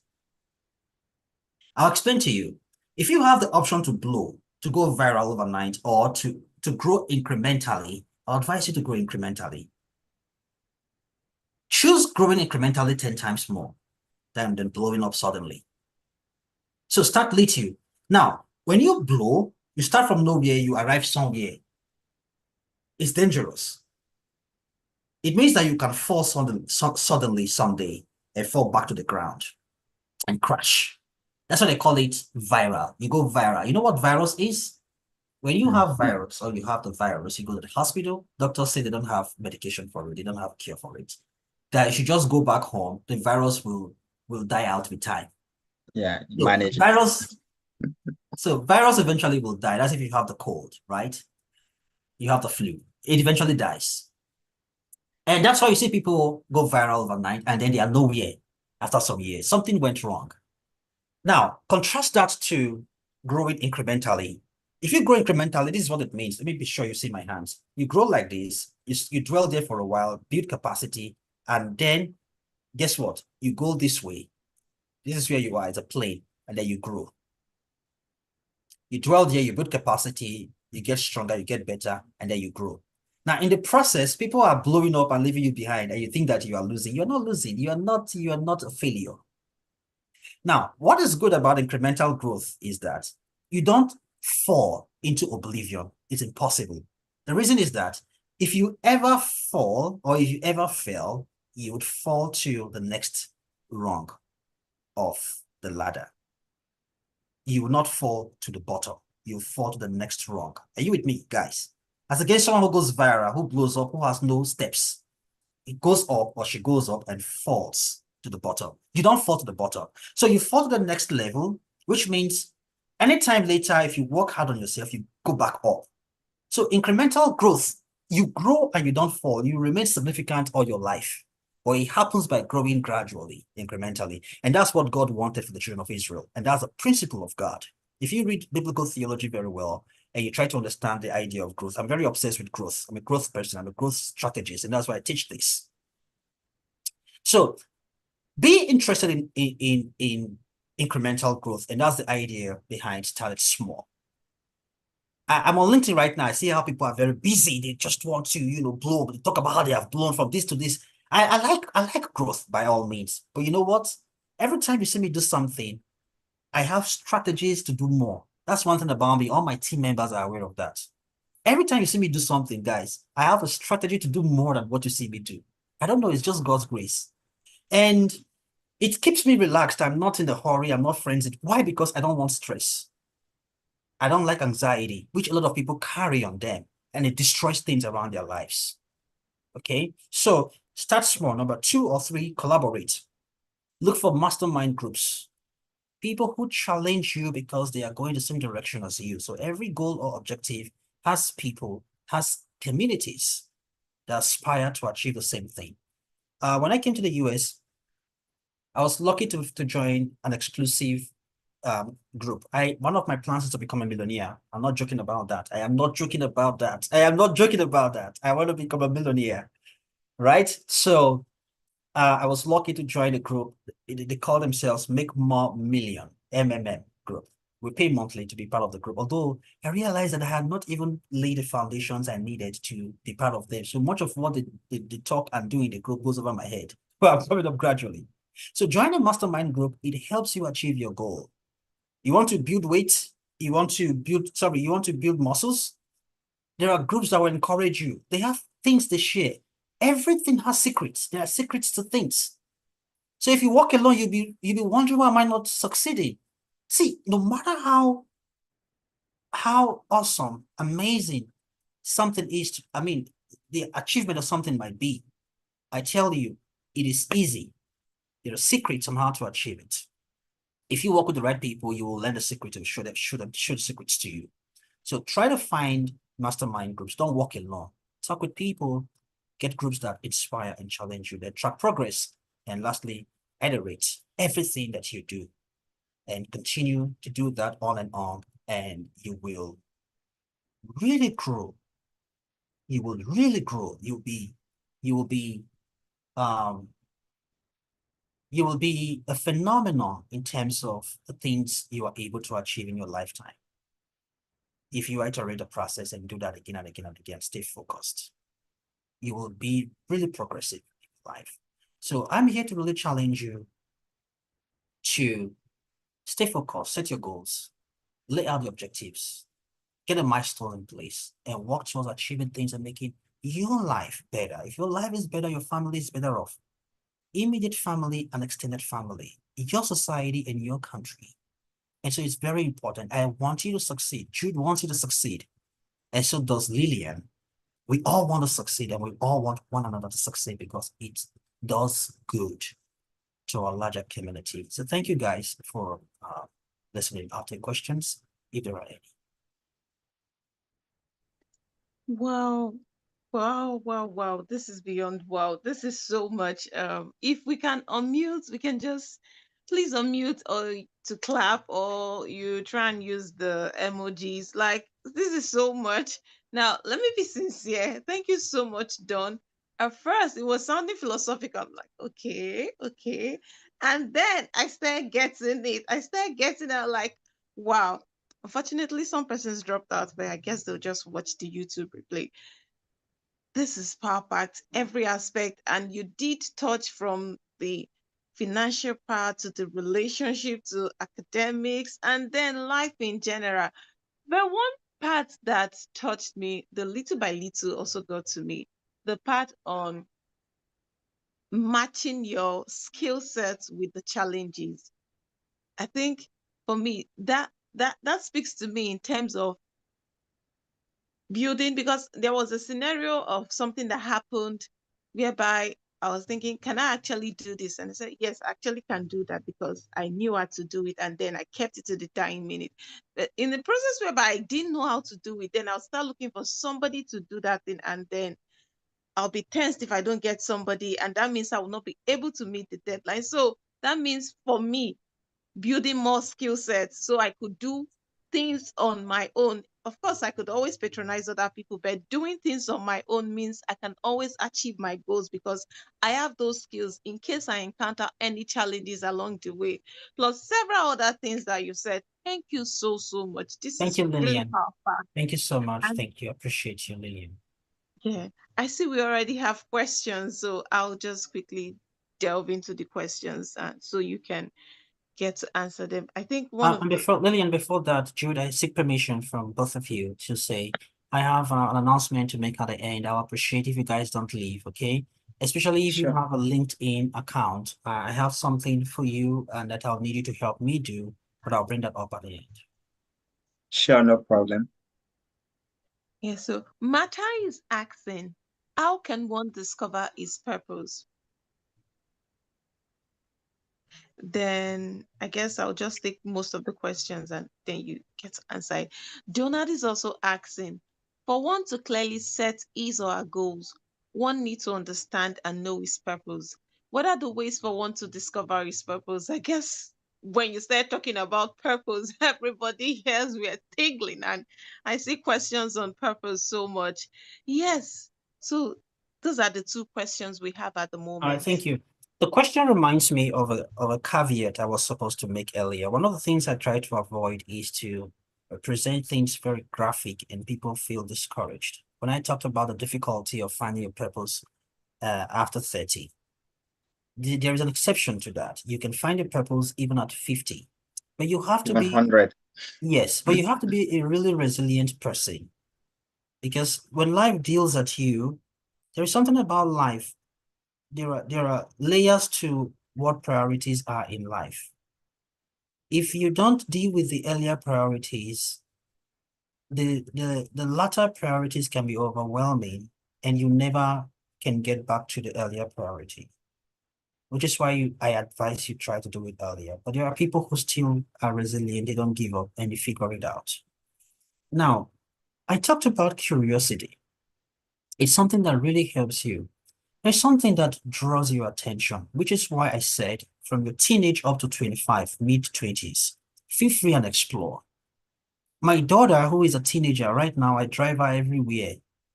Daddy drive me to the band, drive me to, she's in the military as a high school program for her.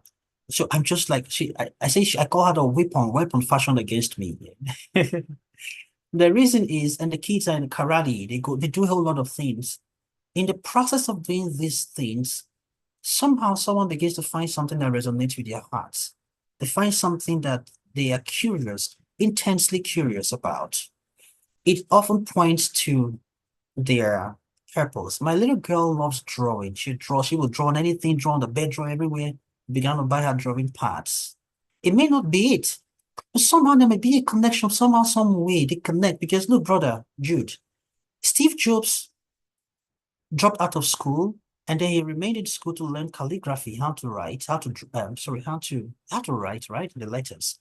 And that was the program he launched into Apple that turned Apple around. The entire computer industry. Hmm. So nothing is insignificant. So spend your teenage. Parents have a way of wanting you to be too focused at teenage. You shouldn't be focused at teenage. You're exploring. Do a lot of things, be distracted. But then in the Yeah. midst of all those, your heart is figuring out something. Your heart will always feel something. For me, in the process of all of my struggle, I didn't start early. Some people can start very, very early. They have guardians or parents who put them through, right? For me, it was a struggle. The kind of background I came from was a struggle. So, but one thing I knew, I don't have physical strength.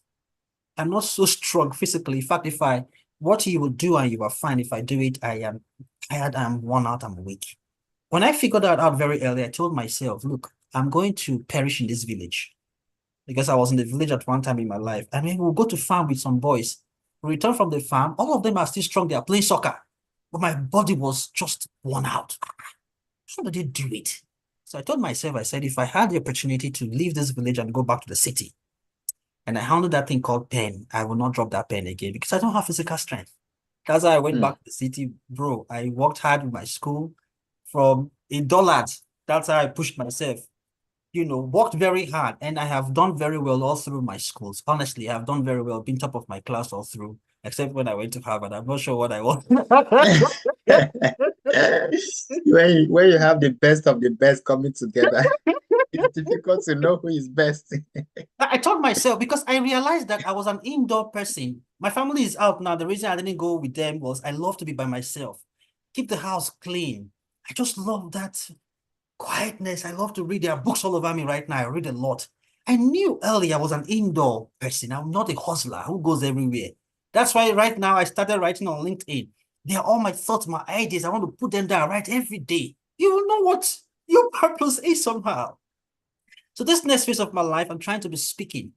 I am not a speaker by natural endowment. I'm not. When I knew God called me, I struggled with the call. I had stuttering. I used to speak, I would be so slow.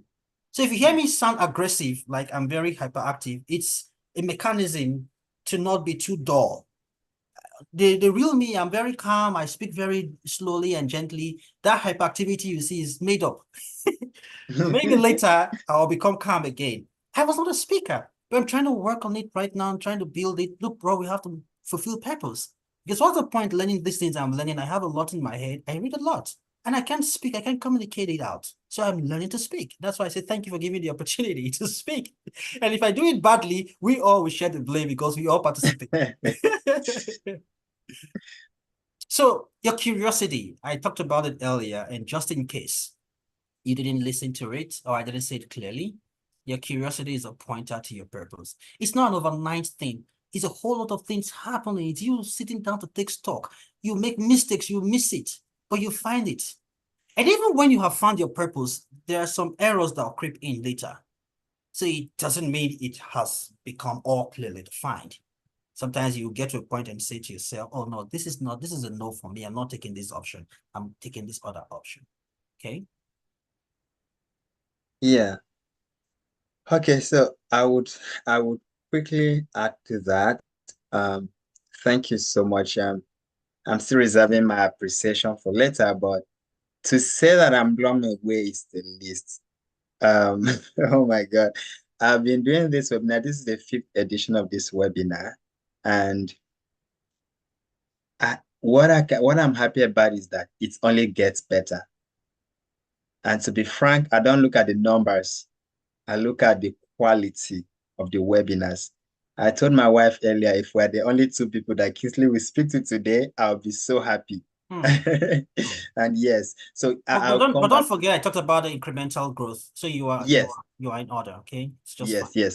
yes. Thank you. So I've learned. I will come back to highlighting more on what we've learned in this webinar today. But I quickly want to talk about finding purpose. Like, oh my God. um, this idea was birthed out of purpose.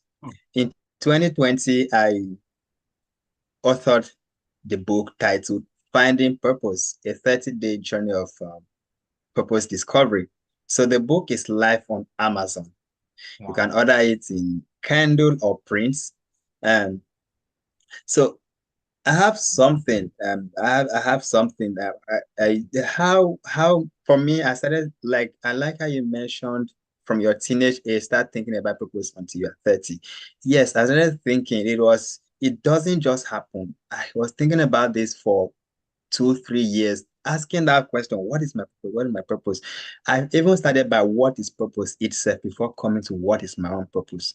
So of course, it doesn't happen overnight. And if you if you get a hold on my book, if you also want to get it directly and not go through Amazon, just you can email me after this.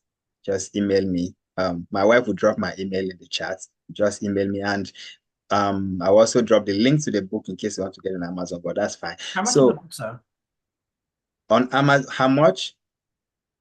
On Amazon, it goes for $5 now. I really put the price low for anyone to access it. So um purpose. I there are the book is it's it's broken down into 30 days. So you take one chapter a day, you do exercises and all of that. So it starts from the things that we think are not even relevant to our purpose, starting with your birth alone. Telling the story of your birth will point to your purpose. Your name will point to your purpose. Your place, your family, where you're born into, all these point to your purpose. And Kingsley talked about curiosity, which is very fundamental, because if you're not curious about knowing in the first place, you can't start. So curiosity is basic, and then you start building on that curiosity, and you now start looking at these pointers. So your name is not your purpose, your birth is not your purpose, but they are pointers to your purpose. Okay, so you have to just start looking at these pointers, your skill sets, your passions, the things you are interested in, all of those things. They keep pointing you until that day when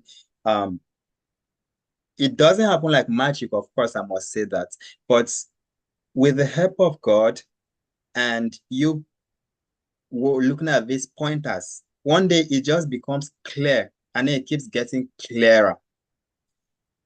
I have a purpose statement for myself, but I didn't make that purpose statement in a day. And every time I go to it, there is something to change, because purpose also evolves with you. Okay. So that is when you want to talk about how to. I just want to summarize by saying, look at these pointers, start from your curiosity and start looking at these pointers, but the book will tell you more, since this is a webinar about finding purpose. So if there are no more questions, I think we can just recap and round up. Can you check if there are more questions? No, there are none. Okay, all right, thank you.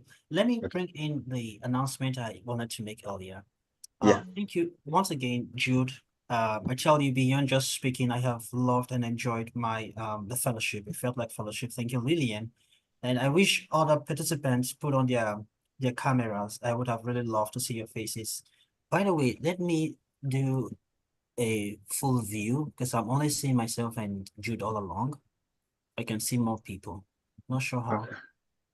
So I don't know. So I pinned, I can just unpin everybody. Oh, okay, I see.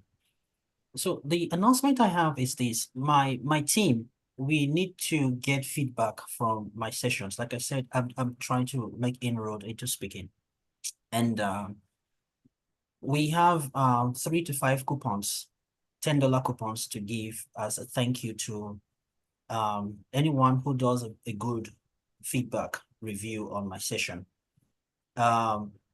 We need to have you on LinkedIn. You need to have a LinkedIn presence for you to do a feedback that we will be happy to use. So do a good feedback and send it to us through Jude. I don't know if I should give my phone number for them to send WhatsApp message. I don't know. Jude will talk about that later, but we'll appreciate having feedback from you. It is not the conveyor's feedback. Jude, who is a conveyor, and Lillian, they would have your feedback later, and please give them a feedback for organizing this event. And by the way, it is free. They've made it for free. Give a feedback that others can see who need events like these. They need to hear what how excited you are about the event before they will make up their mind to attend it next year. This is all to help people, but people don't know what they need. Most times they don't know True. what they need, right? So we want to help them to figure out what they need and what they are struggling to get. People love lies and things that don't help them, just like children love eating junks, right? That's how human beings are. So give Jude and his wife, the conveyors, feedback on this event that will make people who need this event look forward to attending it next time. Please don't fail to do that.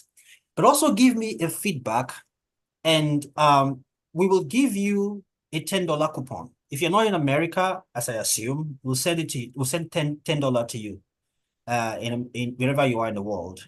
And we have 3 to 5 coupons to give to you. Okay. I need the feedback. If you're not on LinkedIn, don't bother. We need you to be on LinkedIn. You have a good LinkedIn presence. Your profile and everything is in place on LinkedIn. Do a review. Now, what we want to see on the review would be the following. One, use qualifying words to describe the event, right? Qualifying words like adjectives to describe the event. We want to see adjectives.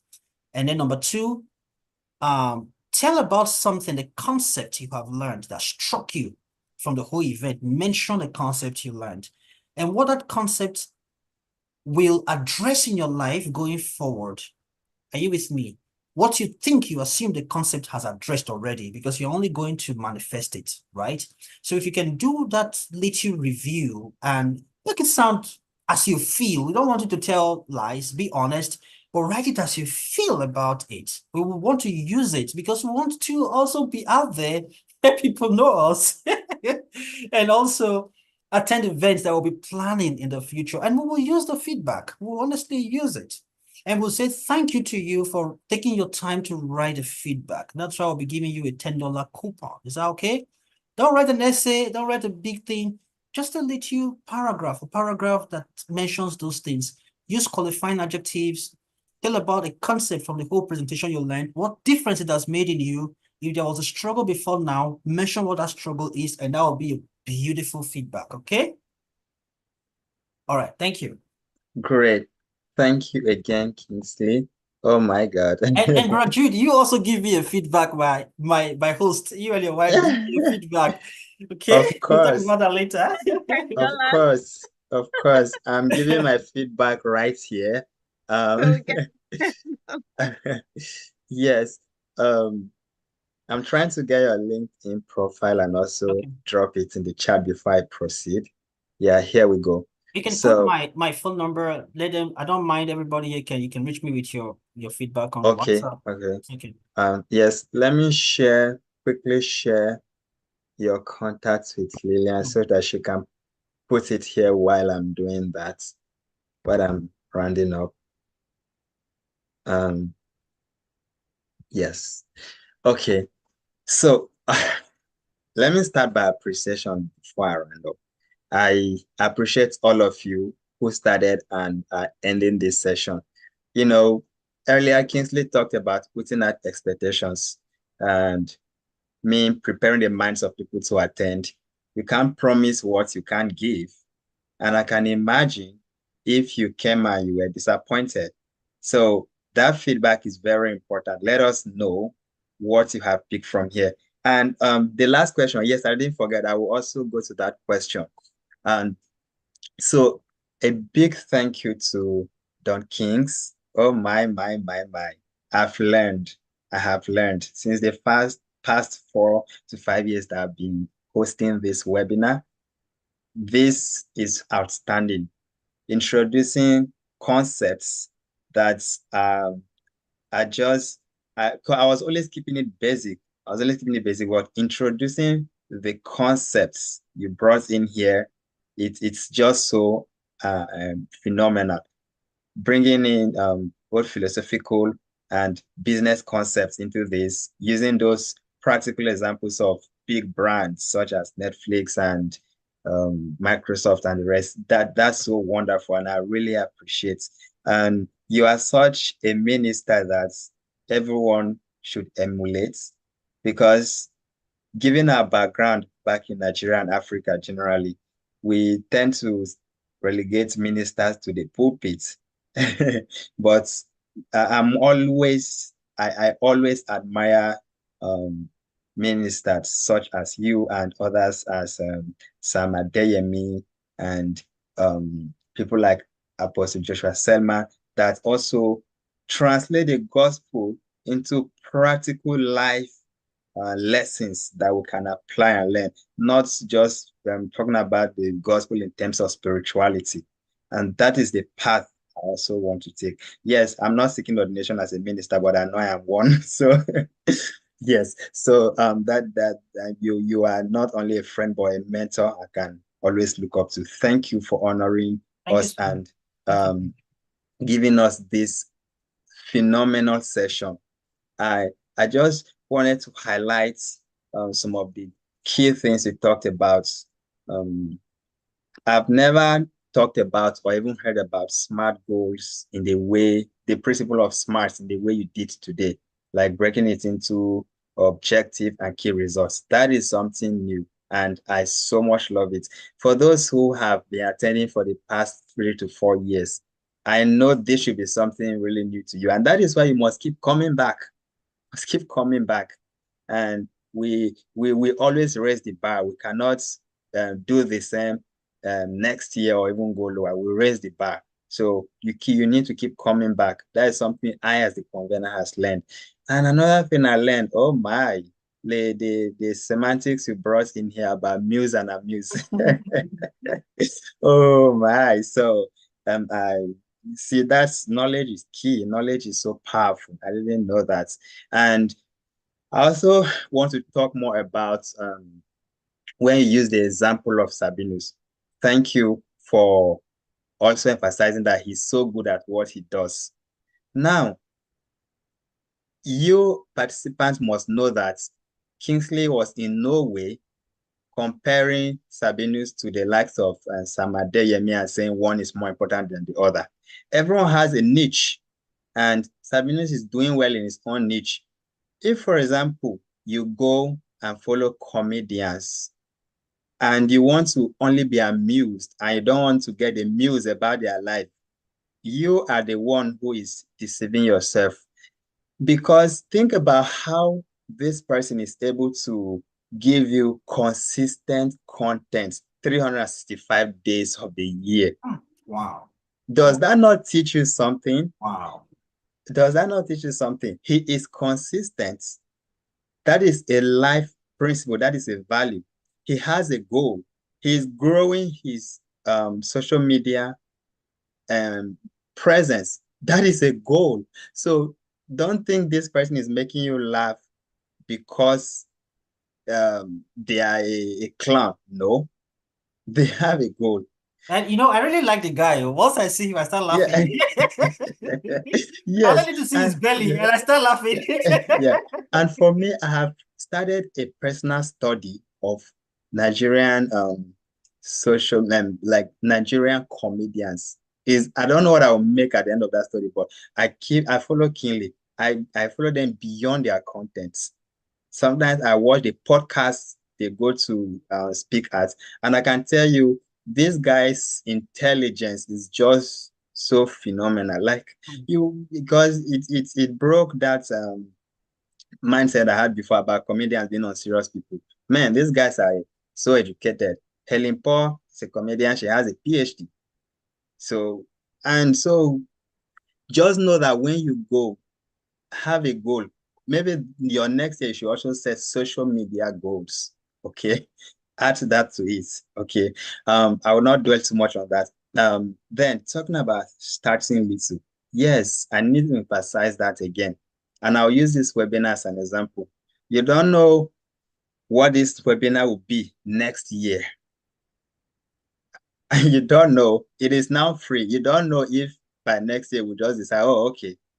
Well, I'm not saying we're going to make it commercialized next year, but I'm saying that you should appreciate this. And for me, and I said earlier that I don't look at the numbers of who is attending and who is not attending. If one person comes and get value, I'm happy. But I also want to get more people attend because we need more people to learn, as Kingsley mentioned earlier. So many people don't know what they want. You need to help people, help people, help people.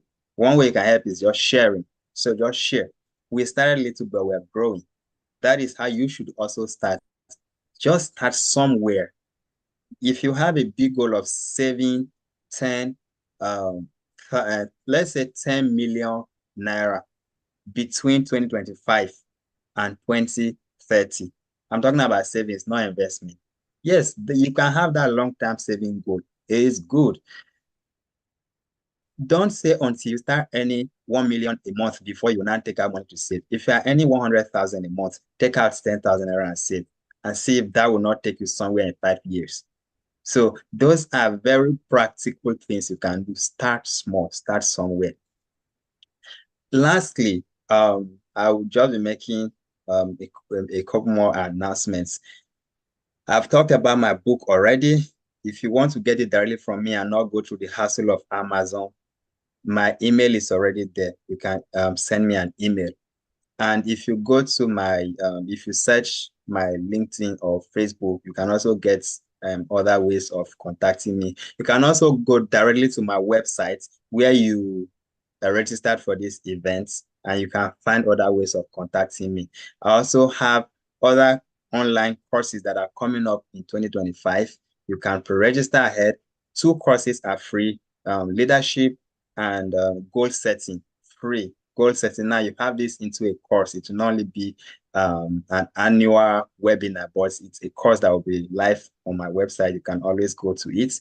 Then I have a writing course.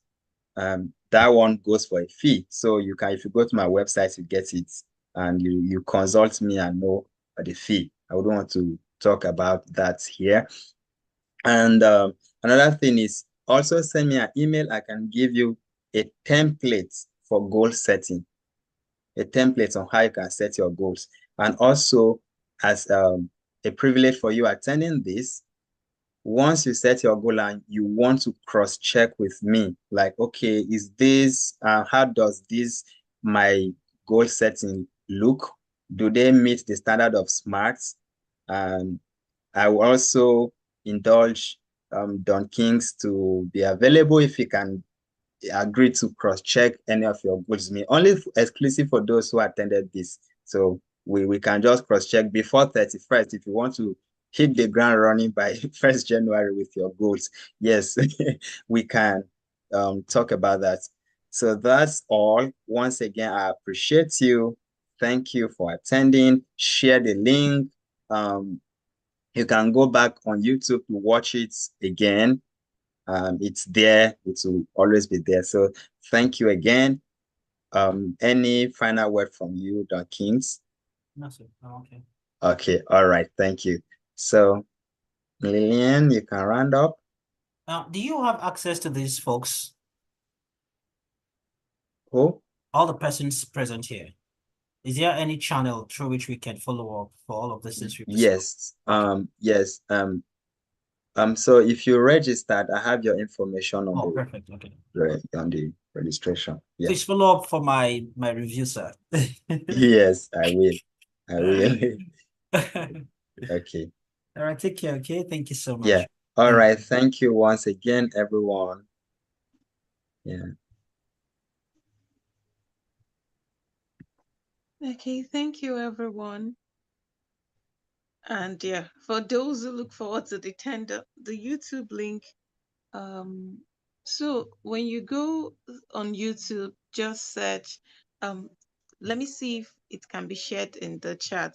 But when you go on YouTube, just search Jude Ayua or Jude Ayua. It will pop up, and then you will see it. So what are you waiting for? There's a $10, like even if you're not in the US, you get a $10 in your local currency. Go give that review and get that money, probably as a New Year gift. And yes, you want to hit the ground running, start working on your goals using all that you've learned from the session, and the privilege of the convener and the guest speaker reviewing it. That's a lot of stress taken out from you and ensuring that you have and excellent goals that you've set for 2025. And we do wish you all the best. We'll pray that you attain those goals which you are about to set or you have already set for the new year and many years to come. So, goodbye, everyone, and all the best